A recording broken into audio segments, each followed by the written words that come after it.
En esta ocasión vamos a trabajar el tema que se llama Consideraciones sobre género en la bibliotecología y la archivonomía. Nos acompañan tres distinguidos colegas.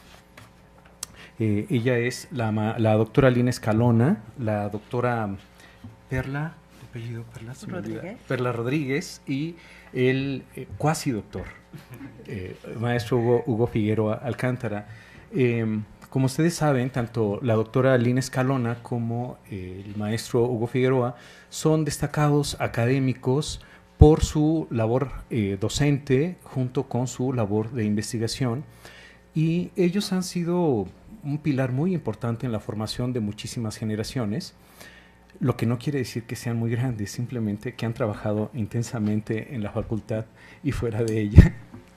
Y nos acompaña también Perla, que ella es especialista en archivos sonoros, particularmente en preservación. Quizás a ella no la tengan identificada. Ella se incorporó recientemente con nosotros en el instituto, pero de igual modo su trayectoria es una trayectoria importante en este campo. Debido a ello es que hemos pedido y hemos solicitado que nos dieran lo que nosotros denominamos así, de modo abierto, consideraciones, y que sobre esa base se arme esta mesa redonda y esta presentación.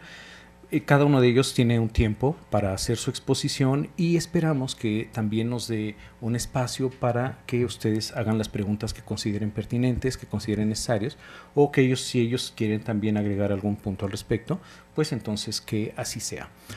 Saludo con mucho gusto a los colegas que nos siguen a través de nuestros canales de Livestream, Ustream, y que están conectados en este momento. Quiero decirles que esta sesión se transmite en vivo y posteriormente, una vez que quede editada, se pone a circular en YouTube. Bien, pues no quisiera tomar más tiempo de nuestros colegas y voy a pedir a la doctora Lina Escalona que ella inicie con su exposición.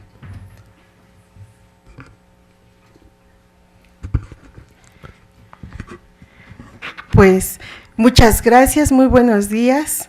Agradezco la invitación que me hacen para participar en esta mesa redonda. Nada más para decirle al doctor Ríos que me sentí discriminada, como que no somos grandes. Por supuesto que somos grandes el maestro Hugo y yo. Normalmente protestas cuando hemos trabajado efectivamente mucho en la formación de bibliotecólogos en las escuelas de este país. Muy bien, quiero iniciar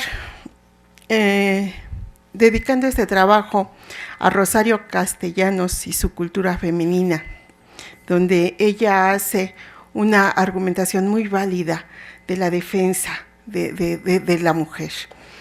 Y a esa mujer desconocida que manejaba en algún momento de mi vida, hace no mucho, en Insurgentes, un trompo, no sé si saben ustedes qué es un camión de carga donde llevan la revoltura para los pisos y los techos y demás, y donde el taxista en el que yo viajaba exclamó: esas viejas también nos van a quitar esta chamba. No es posible. A esa mujer desconocida que manejaba este trompo en Insurgentes y que propició de manera gratuita esa exclamación, pues sin tomar en cuenta que iba una mujer como pasajera en este medio. Bien, el objetivo es reflexionar un tanto sobre el trabajo académico y profesional de algunas destacadas bibliotecólogas de América Latina. Quiero iniciar por decir que los estudios de género, como todo objeto de estudio, son investigaciones que no tienen una metodología ni una definición única. Desde su aparición se han dado diversas corrientes para abordar su análisis. Por ejemplo, existen teóricos que incluyen el análisis del rol que tiene el estatus biológico de ser hombre o mujer, explicaciones anatómicas, fisiológicas y genéticas de las partes del cuerpo masculino o femenino, estructura y naturaleza de las funciones de los órganos, entre otros, en el constructo social género.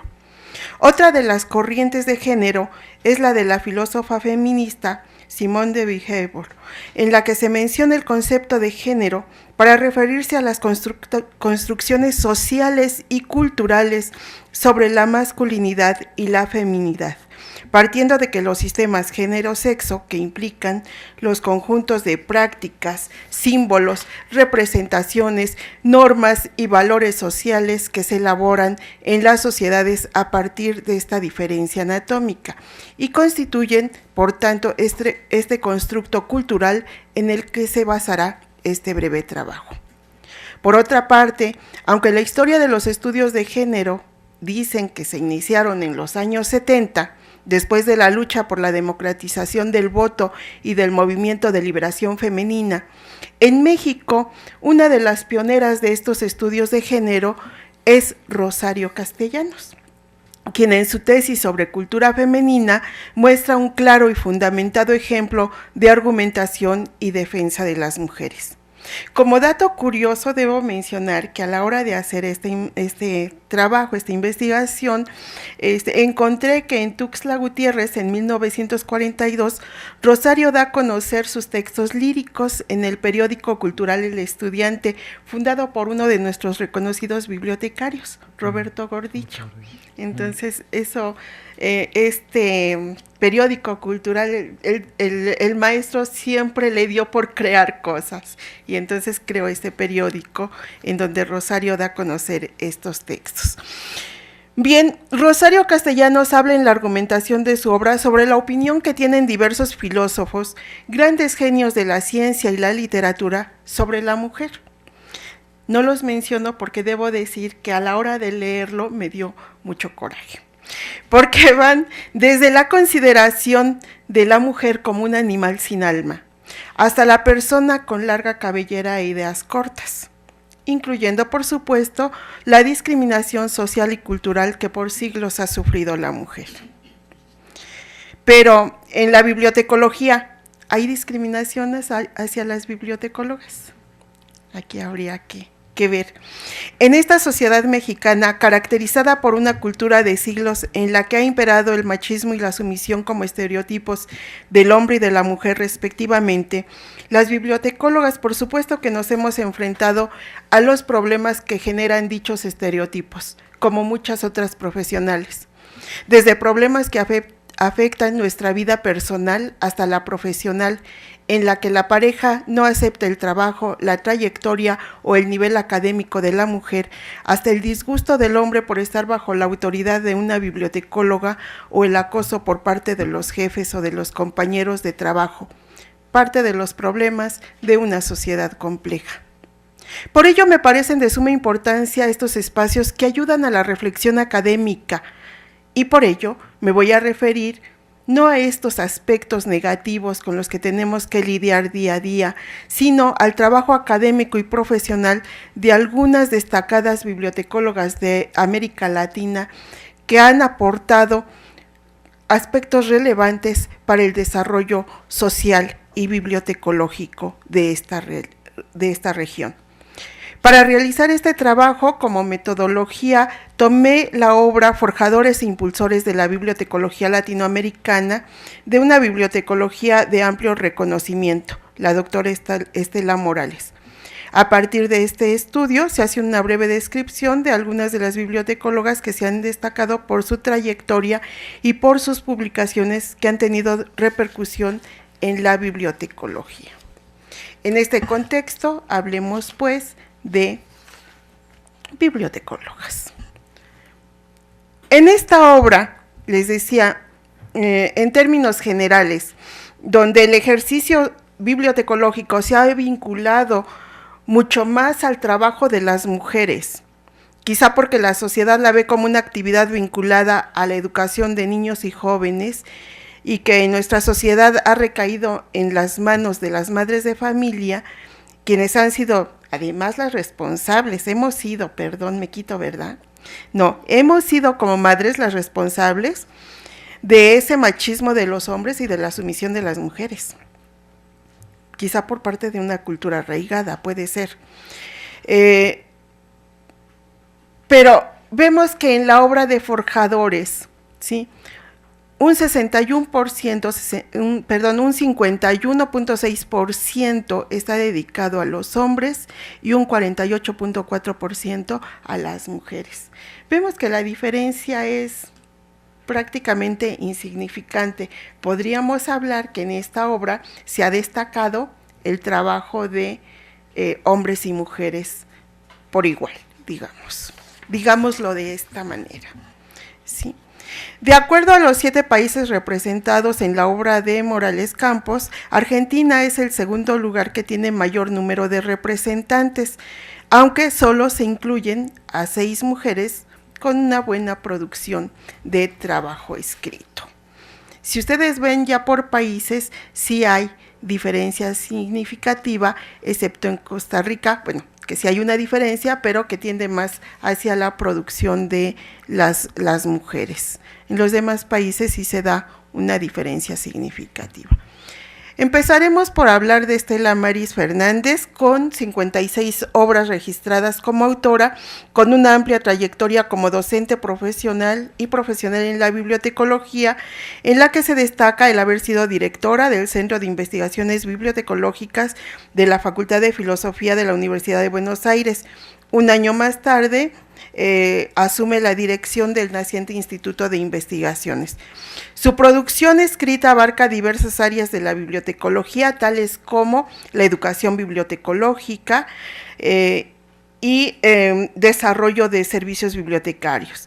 Entre sus trabajos están planes de estudio de las escuelas de bibliotecología, archivología y museología, siendo esta autora una de las pioneras en abarcar estos 3 aspectos vinculados a las unidades de información: la enseñanza de la bibliotecología en la República de Argentina y la elaboración de un plan regional de adiestramiento para profesionales de la información. Situación en donde describe cómo se encuentran las escuelas del área bibliotecológica en Argentina, sus carencias en cuanto a publicaciones que sustenten sus planes de estudio y sobre todo la carencia de profesores en determinadas áreas de especialidad. En el campo de la lectura destacan también sus trabajos vinculados a las bibliotecas públicas, como bibliotecas de lectura pública, ambientes y tiempos para que viva la lectura y promoción de la lectura. Papel que le corresponde en ello a la familia, a la escuela y a las bibliotecas escolares y públicas, en donde analiza la intervención de cada uno de estos 3 aspectos que influyen en la formación de hábitos. Otra de las bibliotecólogas que ha formado la bibliotecología argentina es Josefa Emilia Sabor, trabajadora incansable por la educación bibliotecológica. Fue directora y profesora de la Escuela de Bibliotecarios de la Facultad de Filosofía y Letras de la Universidad de Buenos Aires hasta 1980. Después se dedicó a la investigación, en donde produjo más de 21 trabajos escritos, en los que destacan el planeamiento bibliotecario, escuelas de bibliotecología, planes y programas, y métodos para enseñar la bibliotecología. Por otra parte, en Colombia destaca el trabajo de Lina Espitaleta de Villegas, egresada de la Escuela Interamericana de Bibliotecología de la Universidad de Antioquia, que es una institución ahora acreditada ya de varios años atrás. Ella se ha desarrollado como docente en la Universidad La Salle y es conocida como la profesional que construye edificios, porque ha asesorado diferentes proyectos de construcción para diversas bibliotecas del país. Fue directora de la Red Nacional de Bibliotecas Públicas y del Plan Nacional de Lectura. Su obra publicada tiende hacia los servicios bibliotecarios y su desarrollo en el país, como se muestra en los trabajos: el concepto de planeación de una biblioteca pública, bibliotecas y tecnologías, la biblioteca pública como sitio de encuentro, Leer Libera, Plan Nacional de Bibliotecas Públicas y la ciudad de las bibliotecas. Por otra parte, en Costa Rica se encuentra Deyanira Sequeira Ortiz, quien se caracteriza por haber realizado sus estudios en las universidades de Columbia y de Sheffield. Fue directora fundadora de la Escuela de Bibliotecología, Documentación e Información de la Universidad Nacional, y sus publicaciones tienen una tendencia hacia el análisis de la disciplina bibliotecológica, como lo muestra su obra La bibliotecología como ciencia. En México, las bibliotecólogas han dado muestra de un amplio desarrollo académico. En la obra Forjadores e Impulsores, que ya había dicho que tomó como base, se registran 29 profesionales de amplia trayectoria. En este trabajo solo haremos alusión a 4 de ellas por su impacto bibliotecológico. En primer lugar, me referiré, ya me pasé, ¿verdad?, a la doctora Elsa Barberena Blázquez. Ella tiene sus estudios de bibliotecología por la Universidad de California y se caracteriza por sus estudios de nivel profesional y de doctorado en historia del arte, en donde ha dado un gran aporte porque sus publicaciones son hacia las humanidades y recursos de información sobre arte, tales como las humanidades en web y en CD-ROM, literatura mexicana, fuentes de información, índice de la revista Artes de México, entre otros. Por otra parte, encontramos a la maestra Guadalupe Carrión, cuya trayectoria data de 1964, impartiendo clases en la Escuela Nacional de Biblioteconomía y Archivonomía, en el Colegio de Bibliotecología de la UNAM y en el posgrado de Bibliotecología de esta misma universidad. Ha impartido innumerables cursos de capacitación y actualización profesional en instituciones públicas y privadas. Déjenme decirles que a pesar de haberse jubilado hace algún tiempo, la maestra es incansable en la formación de recursos humanos, ¿sí? Ella especialmente sus publicaciones van hacia la planeación bibliotecaria, el desarrollo bibliotecario, la administración, gestión de recursos y sobre todo la mercadotecnia de la información. Es una de nuestras destacadas profesionales. Otra destacada profesional que ha impulsó mucho el desarrollo de las bibliotecas públicas es Ana María Magaloni de Bustamante. Originaria del DF, es egresada del Colegio de Bibliotecología. Se doctoró en esta disciplina en Boston y complementó sus estudios con posgrados en Psicología y Comunicación. La doctora se destaca por su trayectoria en la docencia y en 1983 inicia lo que yo llamo la aventura y el reto del desarrollo de bibliotecas públicas. Ella propone un plan de desarrollo a nivel nacional, ¿sí?, de bibliotecas públicas, en donde compromete tanto autoridades estatales como federales a crear bibliotecas, a promover la formación de recursos humanos adecuados para este tipo de bibliotecas y a llevar colecciones a todas las comunidades que tuvieran más de 3,000 habitantes. Entonces se crearon una innumerable cantidad de bibliotecas. Apenas comparado, y perdón por la comparación con todas las dimensiones de ella, comparado con el proyecto de Vasconcelos, ¿no?, donde se proponía llegar a todo el pueblo.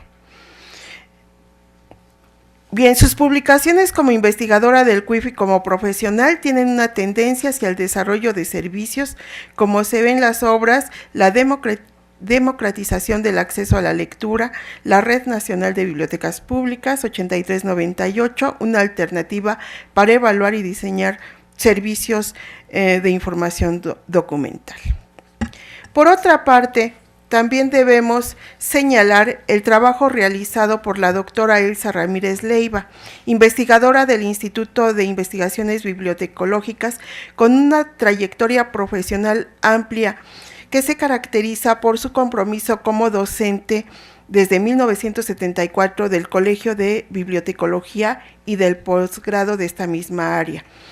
Fue directora del Centro Universitario de Investigaciones Bibliotecológicas y como investigadora su área de investigación es la lectura, con la que ha participado en proyectos importantes como el de la Encuesta Internacional de Lectura IFLA para las bibliotecas de América Latina y el Caribe. Su tendencia, por tanto, es hacia la lectura y sus diversas corrientes para su desarrollo. Hoy. Para finalizar, diré que tenemos a la doctora Morales Campos, quien además de poseer una amplia y reconocida trayectoria, es la investigadora que tiene el mayor número de publicaciones a nivel internacional. Déjenme comentarles que un dato que me llama la atención, bueno, México es el mayor productor de obras registradas de bibliotecología. Sí, que no quiere decir que seamos el único país que produce, y habrá que ver qué tipo de publicaciones estamos produciendo. Pero en este sentido es de llamar la atención que la doctora Estela Morales Campos tiene más de 200 trabajos publicados que han permeado y han formado a muchos recursos humanos a nivel regional. Ella realiza sus estudios de licenciatura en biblioteconomía en la EMBA y después sus estudios de posgrado en la UNAM. Desde los 70 inicia su trayectoria como docente, destacándose en el posgrado de bibliotecología y estudios de la información. En su trayectoria profesional se ha destacado por su compromiso con la UNAM, que ha sido notorio, ya que se ha desempeñado como secretaria académica del CUIB, directora de DEGAPA, directora del Centro Coordinador y Difusor de Estudios Latinoamericanos y actual coordinadora de Humanidades. Su vasta obra impresa ha formado a profesionales de toda la región y tiene diversas tendencias, entre las que se encuentran la multicultura, la educación bibliotecológica, la globalización, el desarrollo profesional, entre otras, como lo muestran sus obras ampliamente conocidas. Finalmente, se puede observar que en la profesión bibliotecológica la mujer ha destacado con brillo propio. Más allá de la cultura machista que permea la sociedad latinoamericana, las bibliotecólogas han impulsado el desarrollo de la profesión, de las bibliotecas, de la formación profesional y de la capacitación bibliotecaria en las instituciones o empresas requeridas. Visionarias, con proyección social y liderazgo, han mostrado que tienen los conocimientos académicos y profesionales que les permiten desenvolverse lo mismo en el sector público que en el privado, en instituciones con carencias e instituciones con lo último en tecnología y en recursos. Lo fundamental y básico para este desarrollo es su amor a la profesión, su compromiso con su disciplina y sobre todo su compromiso con la sociedad de la cual formamos parte fundamental. Muchas gracias.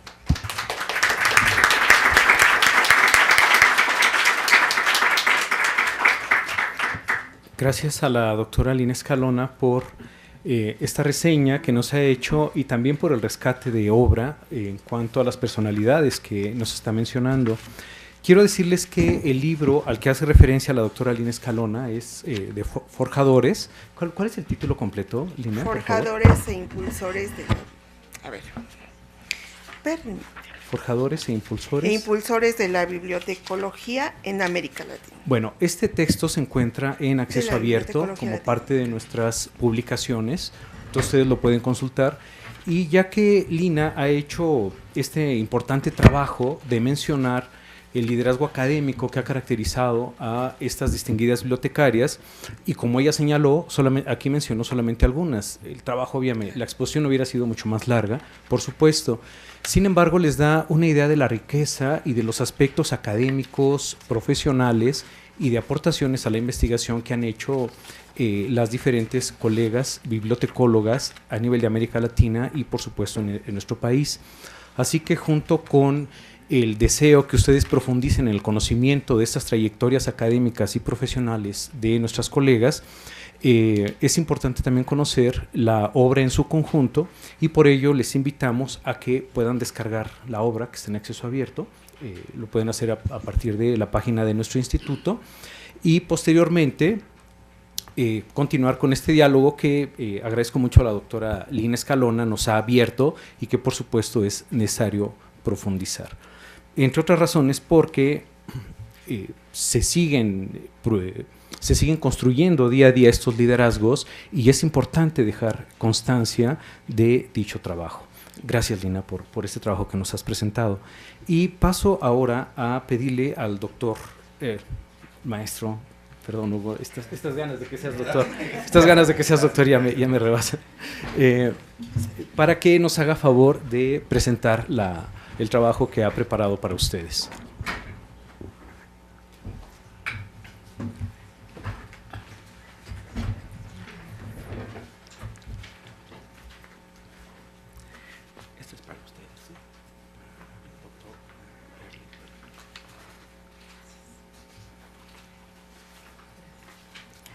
Muy buenas tardes a todos.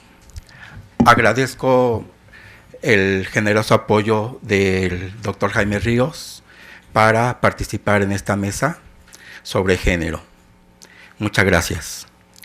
Como bien sabemos, esta mesa redonda se realiza en el marco de la Jornada Universitaria por la Equidad de Género, que es una jornada que desde hace un año se inauguró en el marco también de unos lineamientos sobre equidad de género que se publicó en Gaceta UNAM el 7 de marzo del 2013. Es importante subrayarlo. Bien, ¿qué entendemos por género? Quizás sería la primera pregunta que tendríamos que hacer. Le damos la palabra a Salet, puesto que ella en su tesis de licenciatura es un estudio de género acerca de las mujeres, ¿verdad? Bibliotecólogas egresadas de la UNAM, su trayectoria en docencia e investigación. Entonces creo que podrías tener alguna respuesta al respecto. ¿Qué entendemos por género? Género es, desde el punto de vista fisiológico. A ver, espérame un segundo. ¿Tendrías inconveniente en venir aquí y decírnoslo? Porque si no, los colegas que nos siguen por... Ah, mira, ya tenemos aquí el micrófono. Muchas gracias. Bueno, desde el punto de vista biológico, son las diferencias que existen entre los sexos. Entonces, está el sexo femenino, el sexo masculino, y entonces esa diferencia son los géneros que conocemos. Sin embargo, tendencias más actuales han mostrado ya una diferencia hacia los géneros que trascienden más allá de lo biológico. Entonces, bueno. Excelente. Creo que el maestro continúa con un... Excelente, excelente. Entonces, nos ha aclarado muy bien que, por un lado, el concepto de género nos remite a una realidad biológica, que es binaria. O somos hombres o somos mujeres. Y esa realidad biológica, pues, contradice la realidad cultural, porque podemos ser biológicamente hombres y sentirnos, amar, pensar como lesbianas, o como mujeres, o como transgéneros, por poner algunos ejemplos. Entonces, el género también remite a construcciones socioculturales históricas, es decir, imaginarios históricos, sociales y culturales que cambian con el tiempo. Y por lo tanto, el género también se vincula muy estrechamente con nuestra identidad. ¿Y qué entendemos por identidad?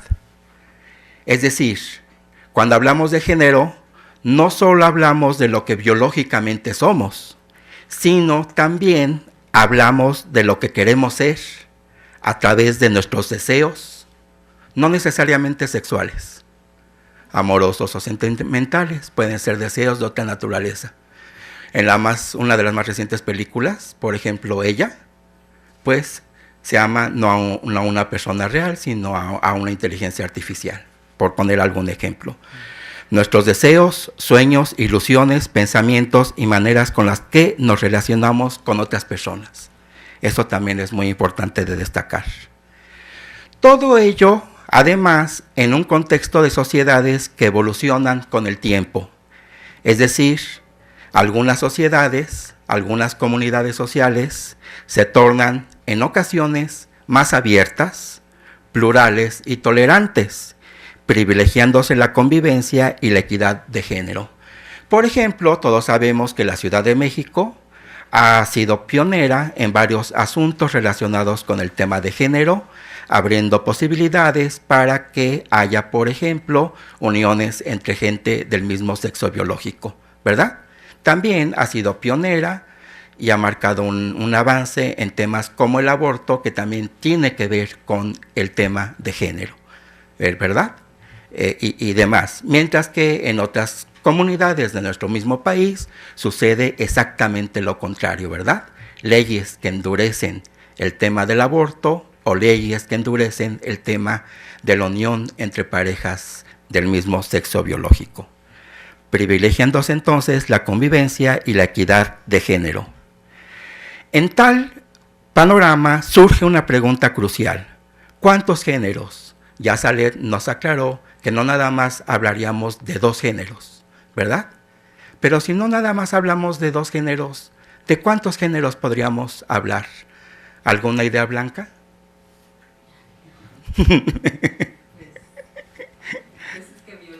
No, ya desde un punto de vista de identidad, de construcción sociocultural. Hugo, vamos a hacer un trato. A quien le vayas a dar la palabra, sí, le avisas antes para que sí, le pase gracias, el micrófono. Gracias.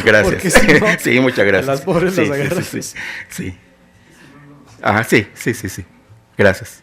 Bueno, pues con lo que dijo Salet, pues habría 3 géneros, ¿no? Un Ajá. tercer género. Ajá.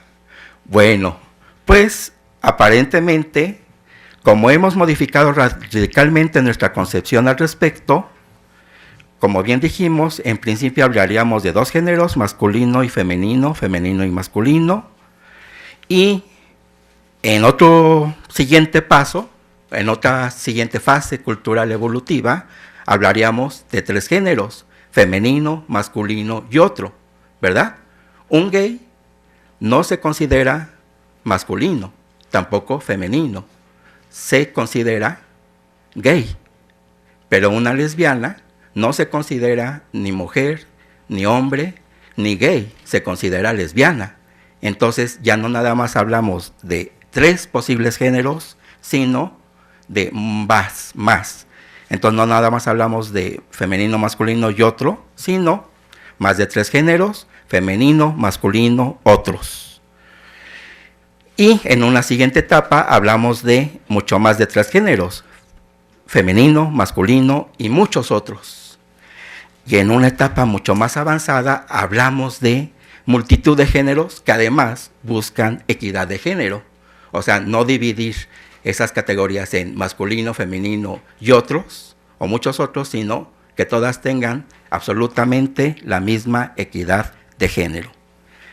Ahora bien, ¿qué sucede en el caso de la UNAM en relación con el tema del género, de la equidad de género y de los estudios de género?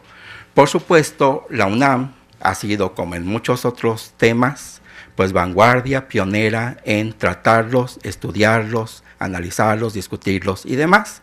Tan es así que, por un lado, tiene un programa universitario de estudios de género, como bien sabemos, y por otro lado, en muchas dependencias de la UNAM, entre ellas la Facultad de Filosofía y Letras de la UNAM, se realizan sendos estudios de género, ¿verdad? Además de que, como ya se comentó, se crearon unos lineamientos sobre equidad de género que promueve los estudios de género, promueve la equidad de género, promueve la no discriminación, etc. ¿Y qué sucede de acuerdo con todo este contexto previo, porque nos va a servir de base para comentar varios aspectos ya en relación con bibliotecología? ¿Qué sucede con el tema de la equidad de género y qué sucede con los estudios de género en el caso de bibliotecología? Pues bien, en relación con el primer tema, tenemos algunos datos importantes. Vamos a referirnos primero que nada a la matrícula estudiantil. De ser en las primeras décadas de evolución de la carrera de bibliotecología en la UNAM una carrera esencialmente femenina, donde había y predominaban mujeres, y eran rarísimos, excepcionales los hombres, Desde hace unas 2 décadas, podríamos decir, ¿verdad? Y con más notoriedad en la última década, la situación ha tendido a emparejarse, como nos pueden mostrar ciertos datos en que, por ejemplo, de un total de 52 alumnos en cierta curso de desarrollo de colecciones, 25 son hombres y 27 mujeres. En otro curso de bibliografía mexicana, de un total de 49, 24 son hombres y 25 mujeres, etcétera. Es decir, ha tendido a emparejarse. Y más o menos la proporción que se guarda es la proporción o el porcentaje que existe en la población mexicana a nivel nacional, que como bien sabemos está como que muy parejo, ¿verdad? Ahora bien, ¿qué sucede en el caso de las tesis presentadas? Para ello me he permitido proporcionarles un cuadro, ¿verdad?, que nos permite analizar ese tema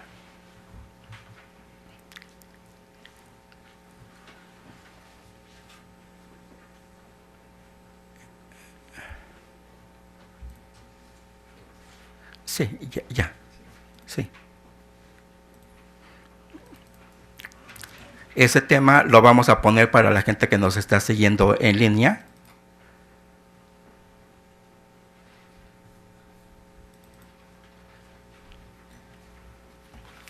De un total de 822 trabajos, el 65% presentados para examen profesional para obtener el título de licenciado o licenciada en bibliotecología, el 65% corresponde a mujeres, mientras que el 34% corresponde a hombres. ¿Qué quiere decir eso? Que mientras la matrícula en los últimos años, y digamos de alguna manera global, tiende a estar pareja en términos de porcentaje, aquí vemos un fenómeno muy interesante, ¿verdad? ¿Cuál es ese fenómeno? Que 2/3 partes de mujeres se titulan y 1/3 parte de hombres se titulan, ¿verdad? ¿A qué se deberá esto? Yo tengo una hipótesis. Las mujeres son más responsables, valoran más el desarrollo académico y profesional y consideran más importante esto para su vida personal, profesional, etcétera. Quizá es una hipótesis que se tenga que probar. Por otro lado, si vemos que, por ejemplo, de esos 822 trabajos, 768 son trabajos de titulación individuales, mientras que 54 son colectivos, aquí vemos, por ejemplo, que hay un mayor porcentaje de mujeres que han realizado trabajos colectivos en relación con los hombres. De 65 sube a 75.83 y en hombres pues baja a 24.17, como podemos observar en el segundo cuadro, ¿verdad? Es decir, las mujeres en el caso de bibliotecología muestran más capacidad para poder trabajar en equipo. Después tenemos el caso de el nivel maestría. Se mantiene prácticamente el mismo porcentaje que en el caso de la licenciatura, 66% mujeres y 34% hombres. Y en el caso de doctorado vemos un fenómeno interesante. Tenemos en ese caso 40% mujeres y 60% hombres. Es decir, hay una disminución del caso de mujeres que obtienen su grado de doctor. Y si vemos, por ejemplo, qué sucede en el caso de las tesis que he tenido oportunidad de asesorar, pues vemos que prácticamente son los mismos porcentajes que en relación con el global del nivel licenciatura, que es el rubro del cual he asesorado trabajos de titulación. Ahora, en el segundo cuadro que les he proporcionado,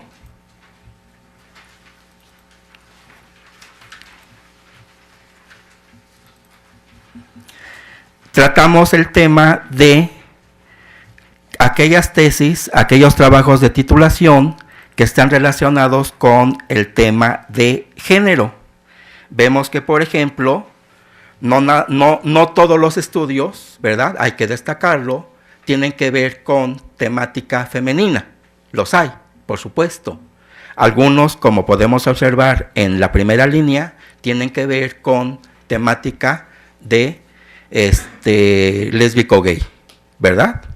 Otros tienen que ver con estudios de género en México, como vemos en el segundo caso, un tesauro de género en el tercer caso, aproximación bibliográfica a la marcha del orgullo gay en el cuarto caso, mujeres indígenas en México en el siguiente, movimiento feminista en el que sigue, mujeres, literatura, representación en los sistemas de clasificación y estudio bibliográfico en el que está a continuación, la promoción de la equidad y el buen trato a través de la lectura de cuentos en preescolar, el tipo de publicaciones que ha promovido la UNIFEM, un Fondo de Desarrollo de las Naciones Unidas para la Mujer.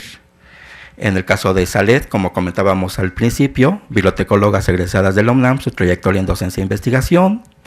En el siguiente caso tenemos una tesis acerca de sexoservidoras en el barrio de la Merced. En el siguiente, bibliotecólogas de la UNAM, una encuesta. En el siguiente, presencia de las mujeres en la Internet. En el siguiente, 6 años de la revista FEM vistos a través de la bibliometría. En el siguiente, una aproximación a la figura femenina durante un siglo de quehacer tipográfico en la Nueva España. En el siguiente, no dice mucho el título, no está muy completo el título, pero es un estudio sobre masculinidad.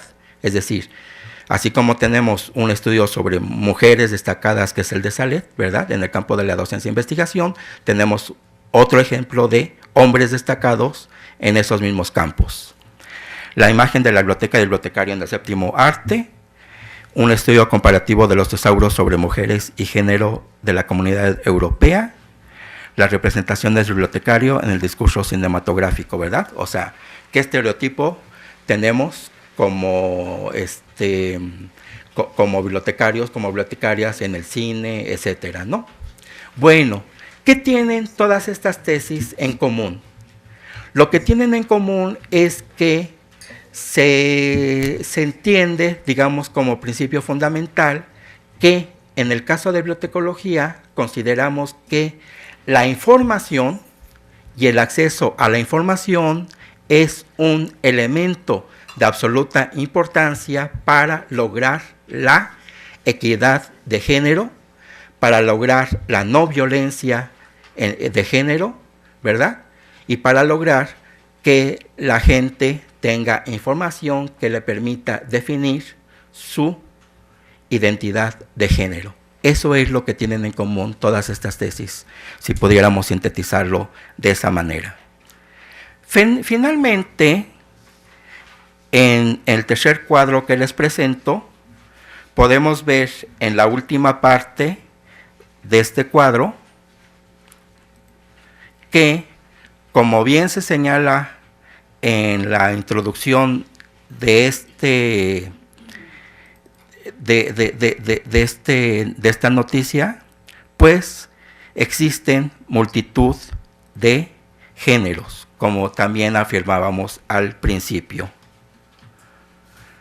No nada más masculino, femenino, sino categorías como, por ejemplo, agénero, aquellos que no se identifican ni como hombre ni como mujer; andrógino, persona con rasgos propios de ambos sexos; bigénero, personas que se sienten tanto hombres como mujeres y alternan entre ambas identidades; y uno que me gusta a mí mucho es el de género fluido, personas que oscilan entre la identidad de hombre y mujer. A veces me quedo pensando, yo elegiría ese género como identidad, fluido, porque puedo alternar entre hombre y mujer en términos de mis sentimientos, emociones, etcétera, ¿verdad? En fin, creo que estos elementos nos ayudan a comprender que el tema de género, el tema de equidad de género, el tema de identidad de género son temas de gran importancia para debatirlos, discutirlos, estudiarlos y, sobre todo, crear una cultura de respeto, tolerancia hacia quienes podemos, en términos de género, ser diferentes. Muchas gracias.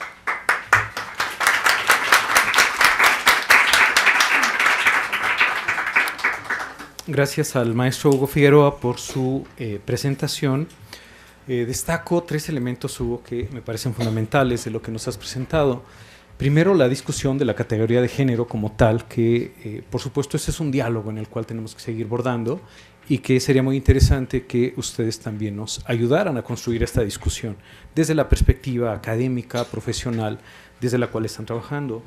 Segundo, la enorme cantidad de estudios que tienen a la mujer como entidad de investigación y que es considerable, ¿no? De acuerdo con lo que estamos observando, y se destaca como rasgo quizá de justificación la primera parte que tú mencionabas acerca de este predominio de composición estudiantil en las primeras décadas de la disciplina bibliotecológica, donde el mayor número de personas inscritas eran mujeres, ¿no?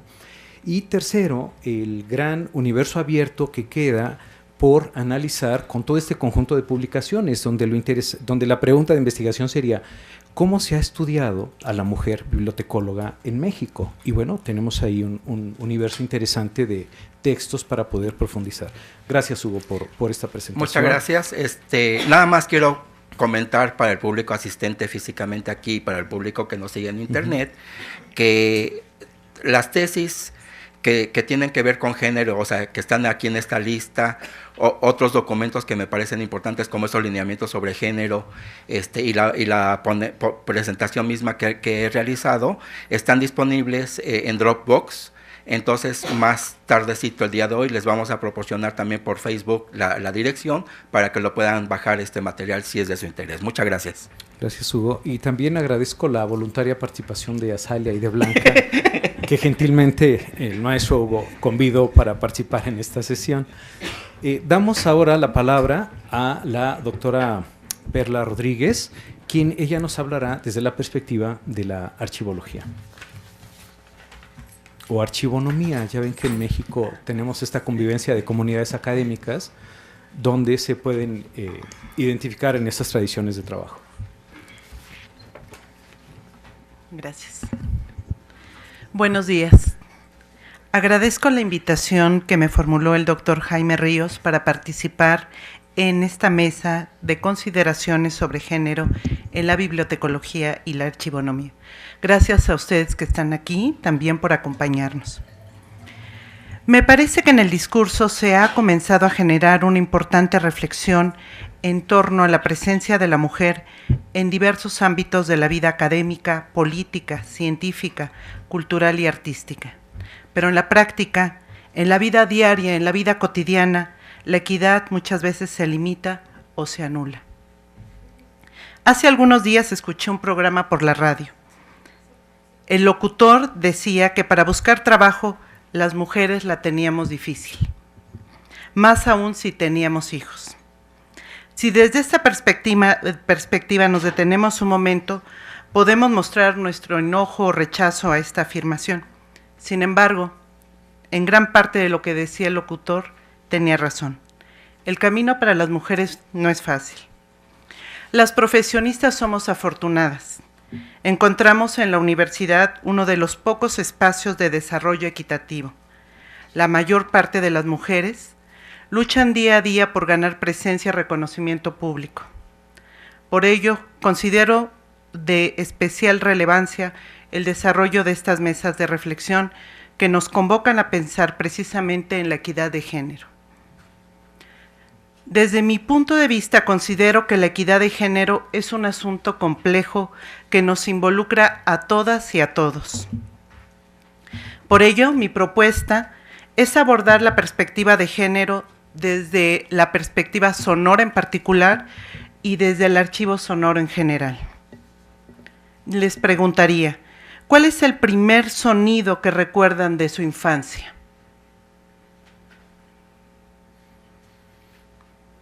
Seguramente cada uno de nosotros tenemos un sonido entrañable que recuperamos como parte de nuestra historia personal de vida. Y es que el sonido es el primer vínculo con la vida. Más aún, es la primera forma de acercarnos al mundo.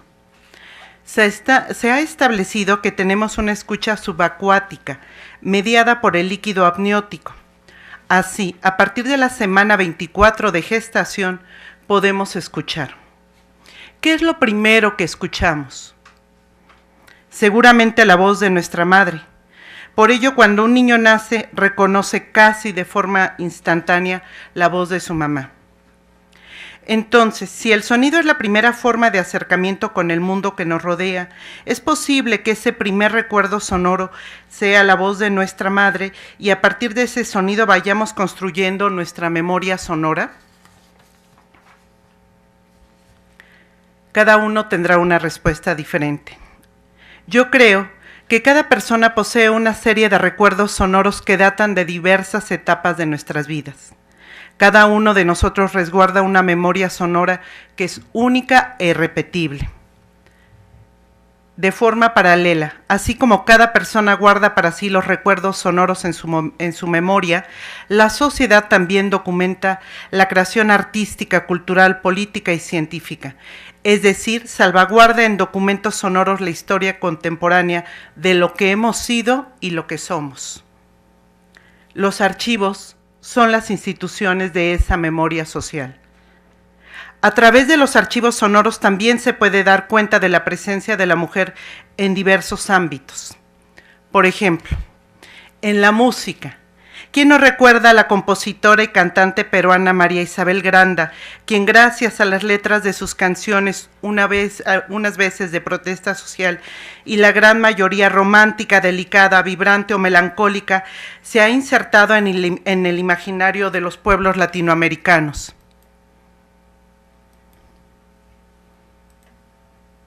La señora a la que se la hice vive, tiene 89 lúcidos, ágiles, jóvenes años. Y por ella, Lima tendría que alfombrarse para que ella la paseara de nuevo si ella lo deseara. De fina raza negra, muy señora, muy limeña. Una muy joven vieja. Él me dijo que se iba a pie y su casa está detrás del puente. Y esa noche le hice yo la canción a ella.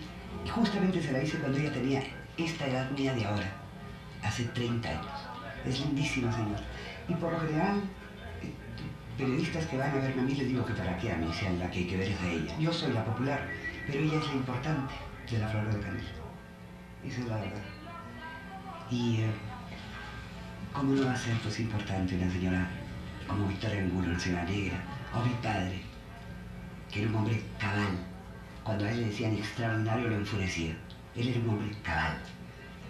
Y la canción es sencillísima, pero lo retrata, lo retrata.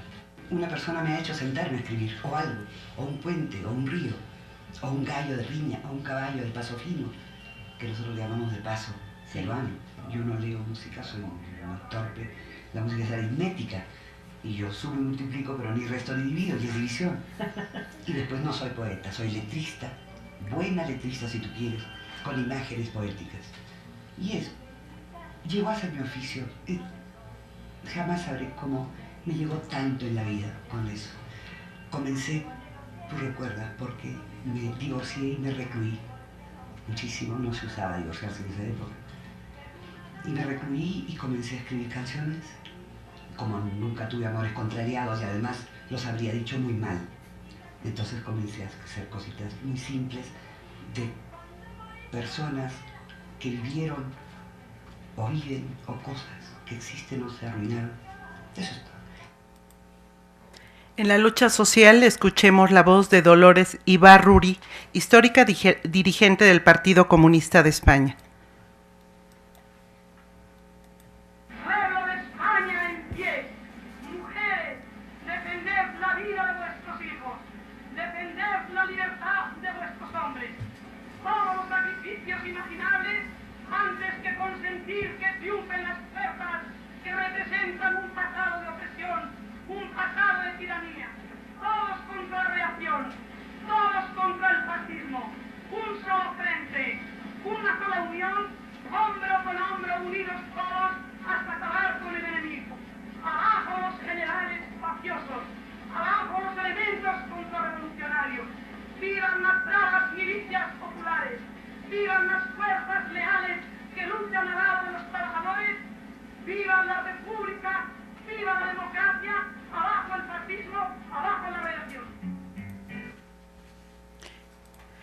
Mito e ícono indiscutible del siglo XX es el testimonio de Evita Perón en su histórico discurso a los descamisados. Madre de Dios, os devuelvo en el estrecho abrazo del pueblo trabajador que nos dio para vosotros. Os participo de su ternura desbordante por España y os confundo en mi corazón de mujer, sensible a la calidad de vuestro agasajo, el calor de vuestra hospitalidad y el maravilloso e inenarrable de vuestro perdón por mi país. En la ciencia también tenemos mujeres destacadas, como es el caso de Julieta Fierro. El universo tiene la propiedad de que está modificándose. No solo el universo en su conjunto, sino los objetos mismos. El Sol cambia, se va a hacer planetaria, la Tierra cambia, sino también las ideas que tenemos sobre el universo están cambiando. El canto Kumeyaay da cuenta de la diversidad lingüística de los pueblos originarios, cuyas sonoridades están en peligro de extinción.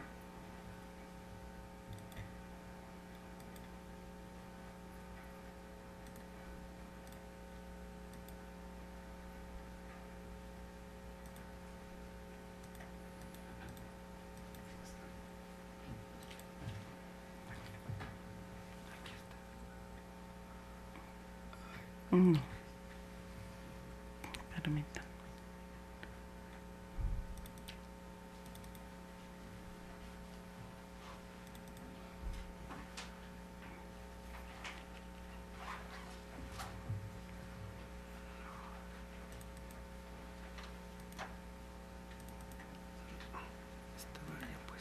Sí, estaba. Aquí está.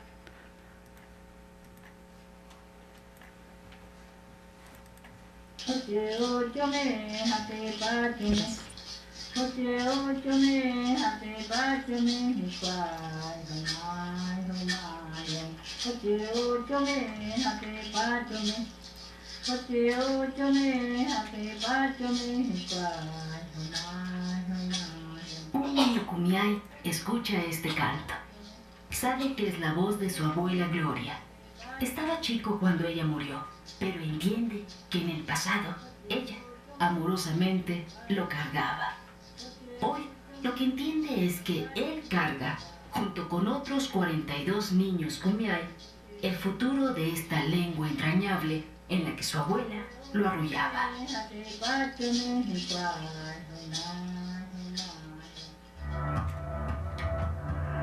Lenguas indígenas. La poeta, abogada, novelista y periodista cubana, la eterna Dulce María Loynaz, nos abraza con su poesía. Divagación. Si yo no hubiera sido, ¿qué sería en mi lugar? ¿Más lirios o más rosas? ¿O chorros de agua, o gris de serranía, o pedazos de niebla, o muchas rocas? De alguna de esas cosas, la más fría, me viene el corazón que las añora. Si yo no hubiera sido, el alma mía repartida, pondría en cada cosa una chispa de amor. Nubes habría, las que por mí estuvieran, más que otras nubes lentas. La nube. Estos documentos sonoros que hemos escuchado son un sencillo homenaje a algunas de las mujeres que han sido artífices de la historia contemporánea, y además estas grabaciones son una muestra de documentos sonoros que se resguardan en archivos sonoros y que constituyen una parte del patrimonio intangible de nuestra sociedad, lo que nos lleva a considerar que la presencia y participación de la mujer también se ha documentado y se resguarda en los archivos sonoros. El valor de estos documentos es que a partir de ellos podemos estudiar, investigar y disfrutar del legado sonoro de las mujeres. Desafortunadamente, son muy escasos los documentos sonoros que dan cuenta de la presencia de la mujer en la historia, en las artes, en la cultura, en la política, en los deportes. Los archivos sonoros reflejan la inequitativa presencia de las mujeres en la historia contemporánea. Cuando decimos que el trabajo de los archivos sonoros es una apuesta para el futuro, para que los niños y las niñas del mañana puedan escucharnos y reconocernos, no podemos dejar de lado que en las siguientes décadas también se podrá observar a través de los archivos sonoros cuál ha sido la presencia de la mujer en la creación en los diferentes ámbitos de la vida. Es decir, que la equidad de género, si verdaderamente abre opciones para el desarrollo de las mujeres, tendrá que ser necesariamente expresada y reflejada en documentos sonoros, en documentos como los sonoros. De ahí que además de la reflexión social y su traducción en políticas que avalen la equidad de género, sea necesario que se considere que la perspectiva de género también tiene su origen en las propias mujeres, como lo decía la maestra Lina. Y es que hemos afirmado que todos poseemos un archivo sonoro intrauterino, como dice Shakespeare, a través de personajes como Macbeth. No hay humano que no haya nacido de un vientre de mujer. Así, los latidos del corazón de nuestra madre, sus pulsos, sus dulces palabras y sus canciones de cuna forman la arqueología de nuestra psique acústica, que posteriormente definirá nuestra construcción lingüística identitaria. Pero no solo eso, sino que después de darnos el primer respiro en el inhóspito universo, es la madre la encargada de aumentar nuestro caudaloso archivo sonoro, ya que la madre es la que en su mayoría gesta nuestro lenguaje y nuestra lengua materna. Es con la madre que las primeras palabras, conexiones gramaticales y sintácticas van a quedar grabadas en nuestro archivo acústico. Y bueno, ya sabemos que el lenguaje no tan solo está inmerso en nuestra identidad cognitiva, sino en toda la civilización. Precisamente acaba de pasar el Día de la Lengua Materna, y se llama materna porque es nuestra progenitora la que se encargará de formarla, es nuestra lengua matria. Desde esta mirada está en la mujer, más aún en las que somos madres, el germen de los espacios más equitativos para todas y todos, el reconocimiento y respeto por la verdad y el trabajo. Somos las mujeres quienes iniciamos desde nuestra trinchera la lucha por una mayor equidad de género. De nosotras depende ir forjando archivos sonoros con una presencia cada vez mayor de mujeres y hombres que en igualdad de circunstancias imaginen y procuren un mundo más justo y equitativo para todas y todos. Hago votos para que las generaciones del futuro puedan escuchar más y diversas voces de mujeres con presencia y participación en diversos ámbitos de la vida científica, política, artística y cultural de nuestro país. Gracias.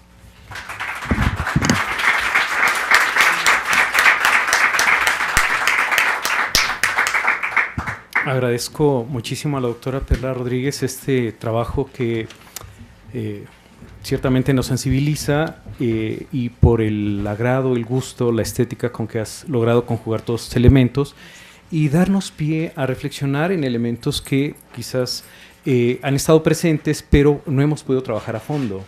Creo que los bibliotecólogos, por las características del trabajo que, como Shira decía, estos registros gráficos que nos han absorbido tanto, y estos universos de sonido al que ahora se ha hecho referencia con esta trascendencia social, nos remiten de nueva cuenta a la necesidad de tener que ampliar nuestras perspectivas de estudio y qué bueno que estás tú trabajando en este ámbito y esperamos que la formación de recursos en estas otras perspectivas de trabajo intelectual para los bibliotecólogos y bibliotecólogas se siga forjando y se siga trabajando. Gracias por este rescate sonoro que nos has dado, que nos muestra también el vínculo social psicológico desde el cual nos vamos integrando a la vida social, al pensamiento humano, al lenguaje, a su expresión y nos pone de frente al gran trabajo intelectual que es seguir profundizando en ello, ¿no? Muchísimas gracias.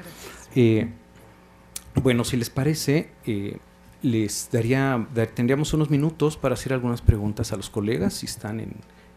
Sí, doctora Elsa Ramírez, por favor. Bueno, permíteme un segundo si les pasan el micrófono. No haría preguntas, sino nada más para compartir con ustedes que a principios del siglo pasado, del siglo XX en Estados Unidos, en las primeras 2 décadas, los movimientos feministas lo manifestaron o lo representaron a través de las bibliotecarias en el cine. En 1912, por ejemplo, 15, hay una película precisamente que es para el momento, dirigida por una mujer, escrita por una mujer, y la protagonista era una bibliotecaria en donde se manifestaba precisamente las dificultades laborales, la desigualdad de los salarios, en fin, una serie de situaciones, y que su único recurso pues era casarse con un hombre rico, como le decía a todo el mundo. Si quieres tener un jardín de rosas, pues cásate con un millonario. Entonces, a mí se me ocurre que a lo mejor en una de esas hacemos un ciclo de cine sobre precisamente el tema de los bibliotecarios y las bibliotecarias como tema de género. En el cine, nosotros, bueno, con un alumno, Luis, acabamos de elaborar un trabajo precisamente no solo sobre el estereotipo, sino también qué roles los hacen desempeñar los directores de cine o los argumentistas, los que hacen el argumento, a nuestros bibliotecólogos. Y la última que salió es, no me acuerdo si 12, es de una, como decía ella, yo soy una archivera.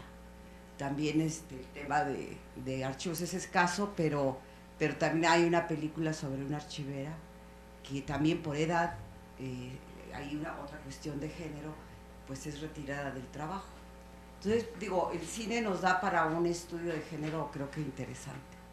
Bien, pues yo recojo el guante y le diría que quedamos emplazados para trabajar la propuesta y que próximamente a nuestro público podamos convidarlos a que compartan con nosotros esta línea de trabajo que usted está trabajando de modo intenso y que puede ayudarnos también a ampliar la perspectiva desde cómo se ha visto la imagen pública de los bibliotecarios y las bibliotecarias, tema por demás fundamental en nuestra sociedad y para nuestra profesión. ¿Habría alguna otra pregunta por parte de ustedes? ¿Algún comentario que quisieran hacer a los colegas? ¿Sí?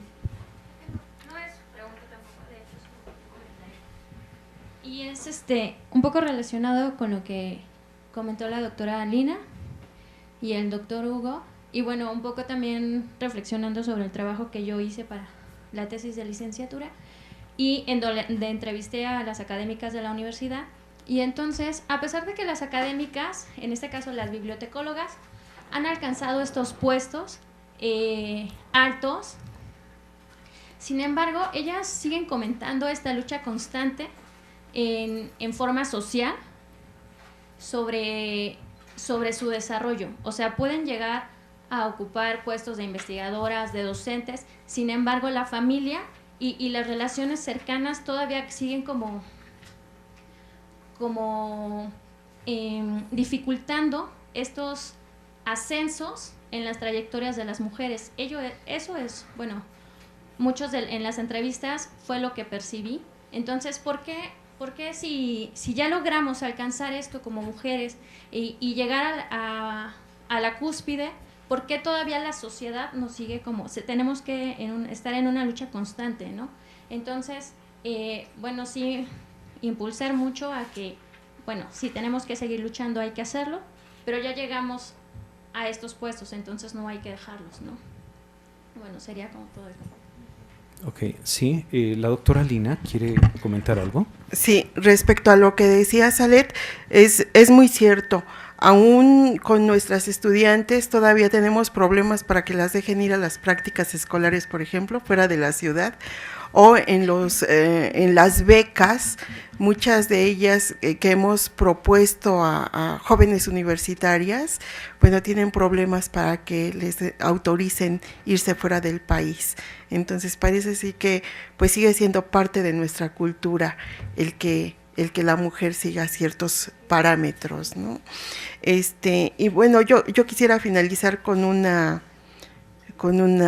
aclaración de que para presentar este trabajo que también pongo a disposición del instituto, sí tomé como base forjadores e impulsores de la bibliotecología latinoamericana para hacer la selección de las bibliotecólogas y dar algunos datos biográficos, y para el análisis de sus obras, ¿sí?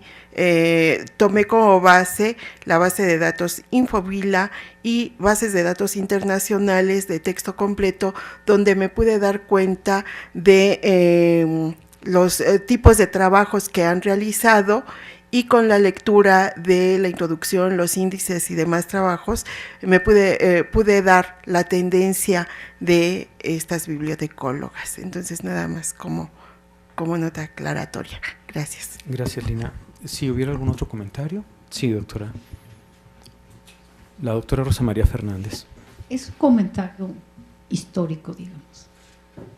Primero hay que señalar que nuestra profesión está considerada junto con la enfermería y las maestras de primaria como de mujeres, femenino. Es una profesión femenina, aunque muchas veces pues la realidad lo contradiga, ¿no?